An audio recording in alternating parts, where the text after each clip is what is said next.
Welcome to RGES Algebra 2. This is lesson 29B. We will be covering new ideas on 8.11 and 8.12. So go ahead and make sure that you have your textbook. We will probably need to refer to that.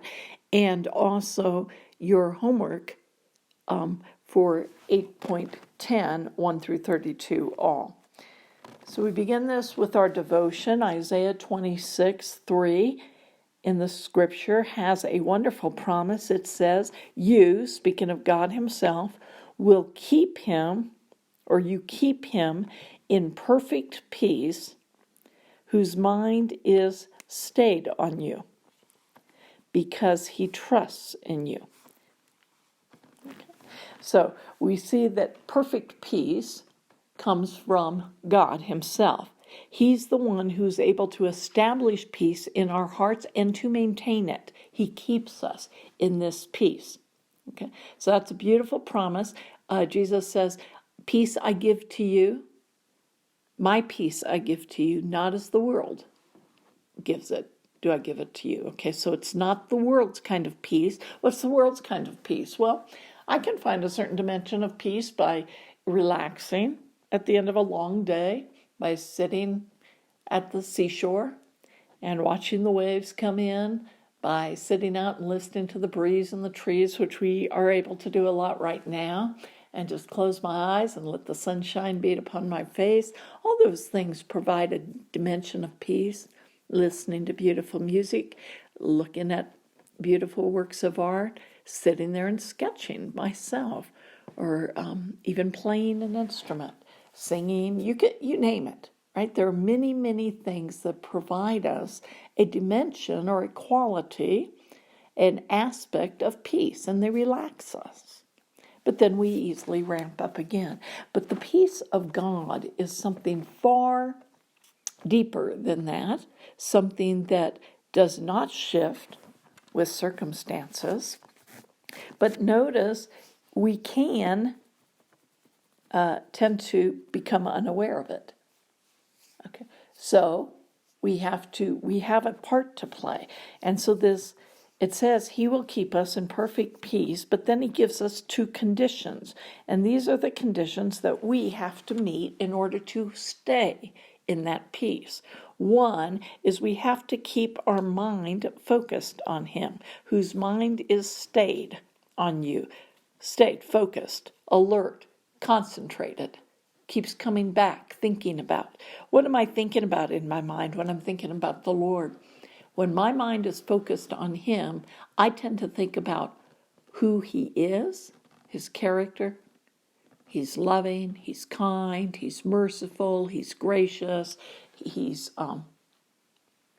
long-suffering towards us, he's forgiving, he's powerful, he's sovereign, he's in control, nothing shakes him.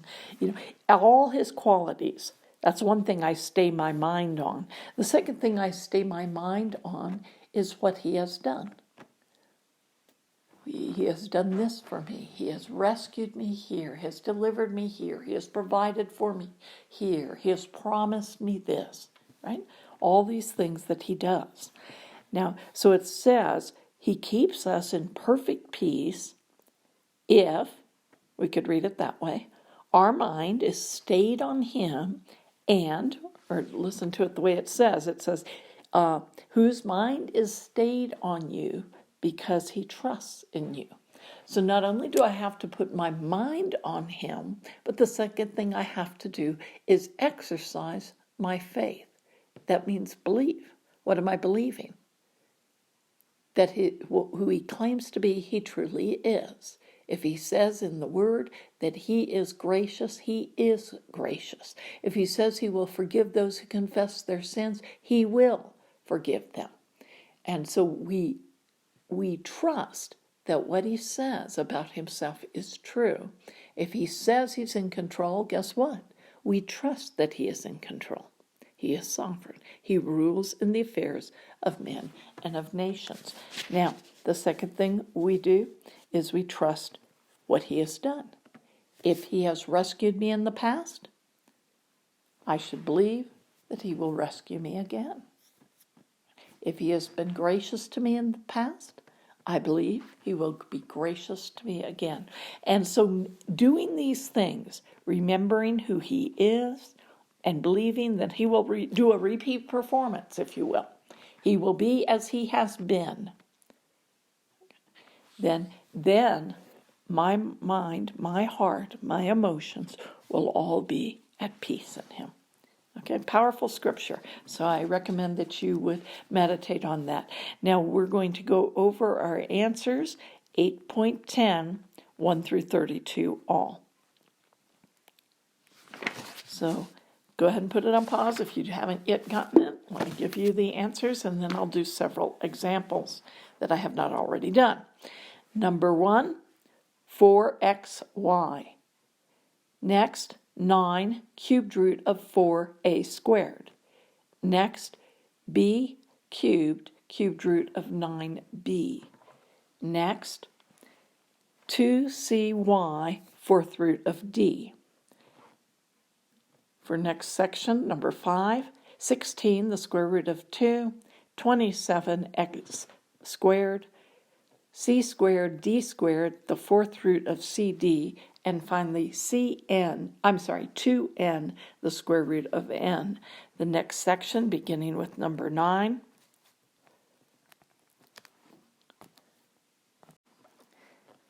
Number 9, the answer is 81, x squared, y squared. Number 10, negative 8, the square root of 2a. Number 11, 729, a to the 3m, x to the 2m. Number 12, negative 32, a squared, b to the sixth root of a cubed, b to the fourth. Number 13, the fourth root of ab. Next, the sixth root of 3c. Next, the fourth root of 2a. Next, the sixth root of x to the n. Next, the fifth root of a squared b squared. Next, the 2n root of c to the n x squared. Next, the sixth root of 3a. Next, the sixth root of 7a cubed. Next, the ninth root of a b cubed x. Next, negative 2a. Next, negative the sixth root of a to the n b to the n. Next, negative 3, the fifth root of x z. Number 25, a times the cubed root of x squared, the cubed root of 2x squared y squared, the nth root of a squared x to the fourth. Next, the 2nth root of xy, the square root of 3, and negative 5/3.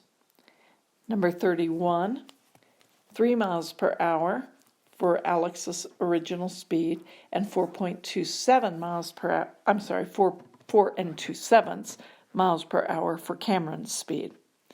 Next, 32, 5 sons and 3 daughters. Now let me go ahead and work several of these problems for you by way of review. This is number 2, and we're told to square it. So to square something like this, we would square what's outside and we would square what's underneath. This becomes 9. Notice we leave the index alone for a squared. And that's all there is to it. We would have to simplify this if we could, but we don't have 3 times of anything, so we can't pull it forward. Number 6, 3, the cubed root of x squared. We were told to cube it.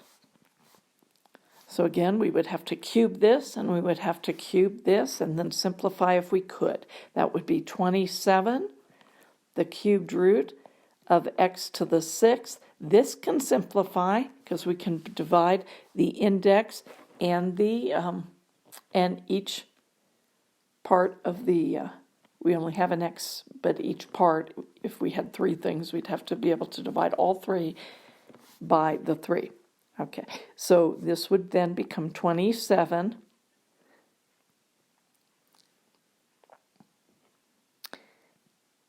and we would be able to pull out one group of x and another group of x. That's really what I mean. We're not going to divide. We're going to pull them out because we have 2 groups of 3 there. And so this would be 27x squared. Let me do another one in that row. Let's do number 7. Again, we're to cube it. So this is going to be c to the 6th, d to the 6th, the 4th root, leaving the index the same. Okay, c cubed, d cubed.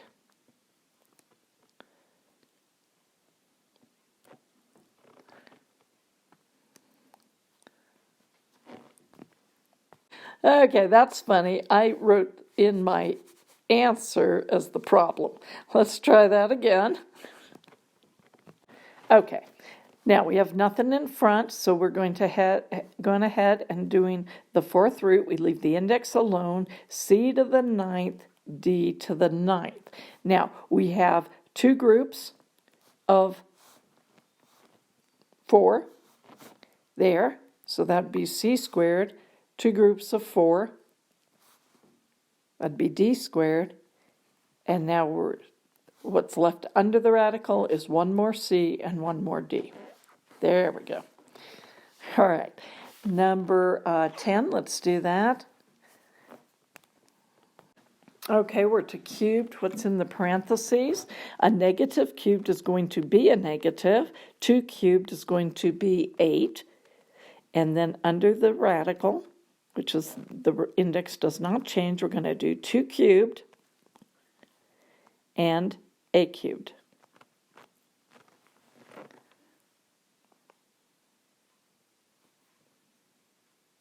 Now, because this and this are all divisible together, in this case by 3, we're going to simplify that. 6 divided by 3 gives me a square root in my index, and then like that. All right. Let's look at number 13. We're to find the square root of AB. And we're to find the square root of that. So it's like that. Okay. For something like this is an index of 2 and index of 2. We'll multiply those together and we'll get the 4th root of AB. We were not changing what's underneath. So you're always kind of changing the like thing, right? If you could think of it that way. Let's do number 14.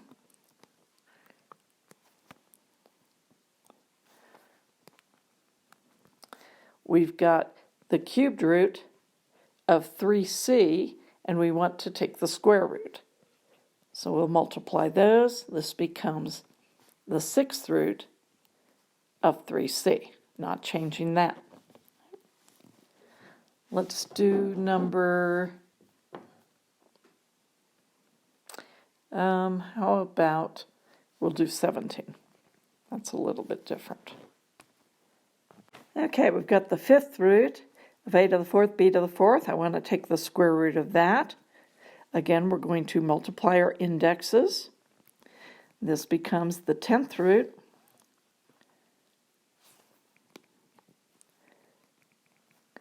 of a to the 4th, b to the 4th. We're not changing that. And now, what do we do if they can all divide? These can all divide by 2. So to simplify it, we'll get the 5th root of a squared, b squared. Let's move down then to number 19. We've got the square root of 3a, and we want to take the cubed root. How do you think you're going to do that?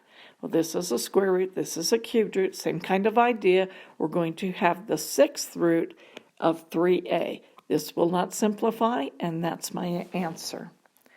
Let's do one a little more interesting than that. Okay, I think I'll do number 22. Negative 8 the square root of a to the 6th, and we're to take the cubed root of it. Now this is a little interesting because this part right here, let's simplify first. That's just the cubed root, and then to take the cubed root of the square root will be what's going to stay under the radical, okay, under a single radical. So a cubed root of a negative is a negative. 8 is 2 cubed, so this will be taking the cubed root of this will leave me with -2.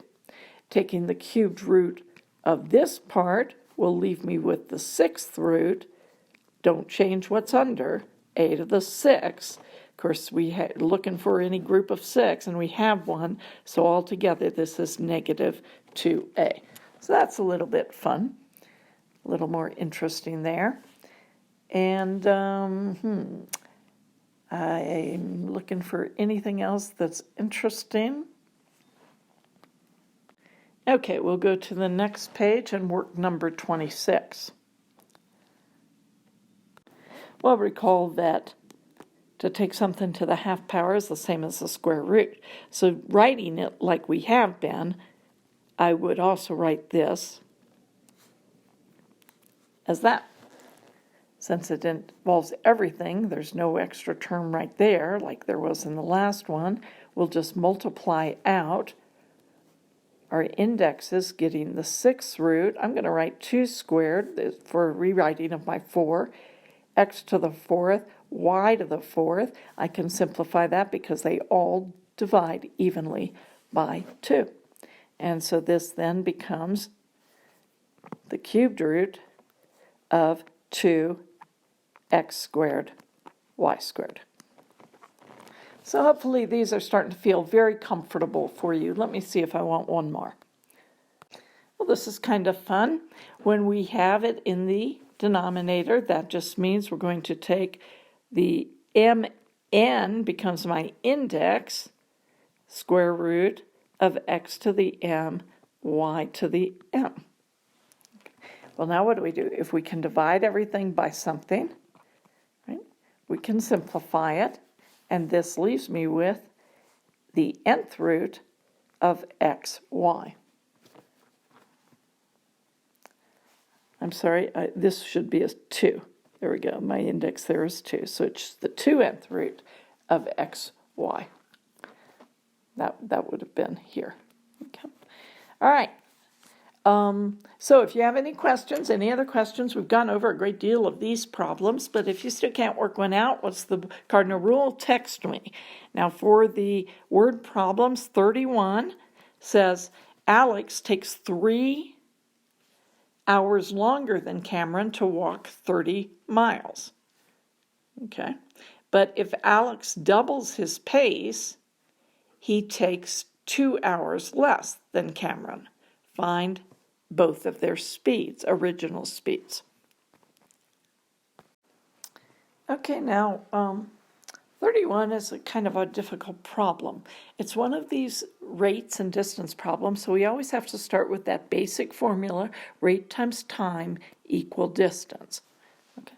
Now, when we read, though, this problem through, it says Alex takes 3 hours longer than Cameron to walk 30 miles. So the thing that is equal is they're both walking. They're not going the same rate. They're not taking the same time, but they are both going the same distance in the first equation.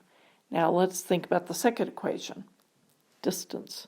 Okay. But if Alex doubles his pace, he takes 2 hours less than Cameron, still the same distance. Okay, so we want to make ourselves a chart for Cameron and Alex, and we're going to let C equals the rate of Cameron equals C, and the rate of Alex equals A, little a. Okay, so we're going to go rate times time equals distance. They both have 30. Okay. The rate is what we are going to let the variable, why am I picking that? Because at the end it asks me, find their original speed. So find their rates. So this will be little c and this will be little a. Now how do I fill in the time part? Well, let's solve this equation for time. Time equals distance over rate. So my distance is 30, my rate is c, so my time would be 30 over c. Here it would be 30 over a. Okay, so now that kind of gives us a good starting place. Our first equation then is going to be if Alex takes 30 hours longer. Okay, so their distances are going to be equal. So that's we're going to have the distance of Alex on the left. Okay, but because we're talking about hours, we're going to use this column. Okay, so we're going to base this on the fact that the distance of Alex equals the distance of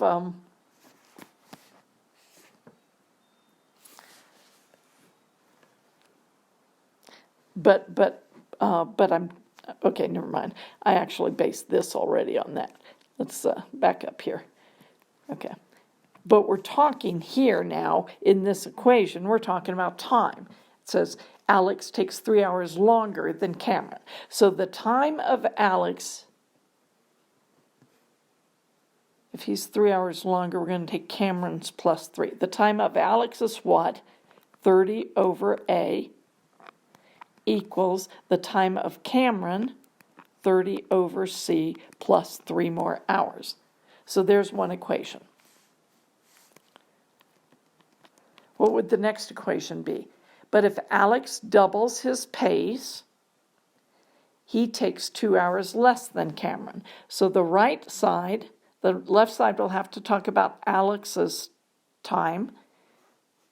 The right side is going to be Cameron's time and 2 hours less.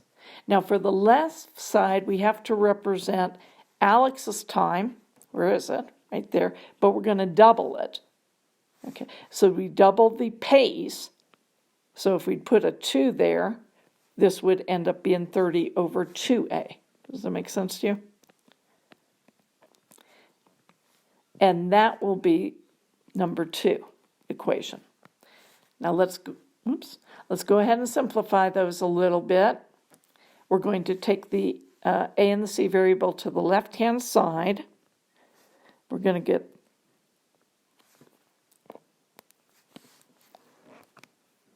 now, because we have our variables in the denominator, we're going to have to let that remember, U equals 1 over A, V equals 1 over C. So let's go ahead and do that. Make some progress on your own. Okay, and once we've done the UV, I'm just writing it all out to remind you, but you're pretty competent with that already.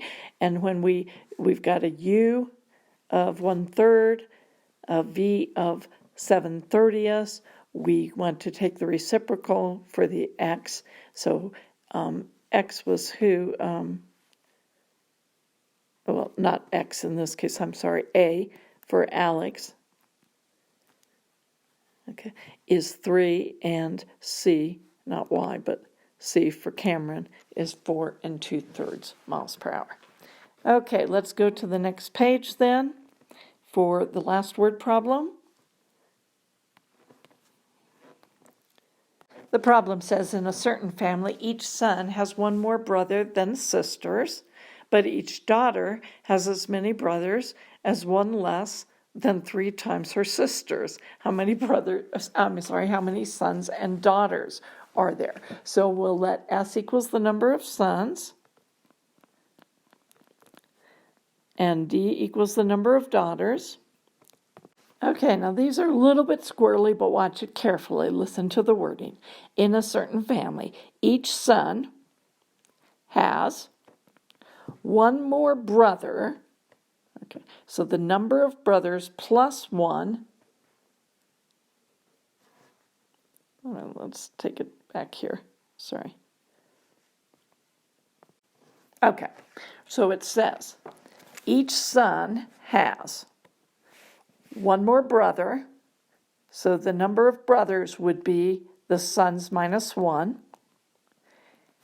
And we have one more brother than sister. So the number of sisters he would have would be the same as the number of daughters, but he has one more than that. It's one more than that, okay? So this is the number of think about it this way. This is the number of brothers for a son, okay? And it's one more than the number of sisters. And the sisters is the same as the daughters.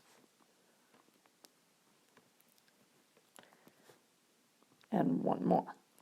Okay, is that what I said? Does that make sense?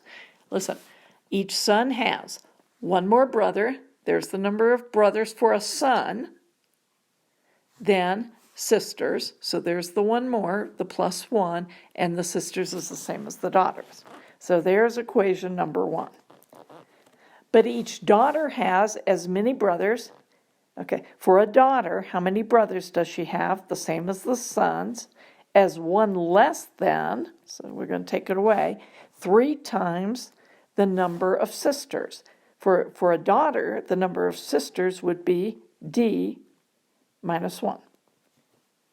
So for when we're talking about a son, that's the equation there. When we're talking about a daughter, this is her number of, the number of brothers is the same as the number of sons.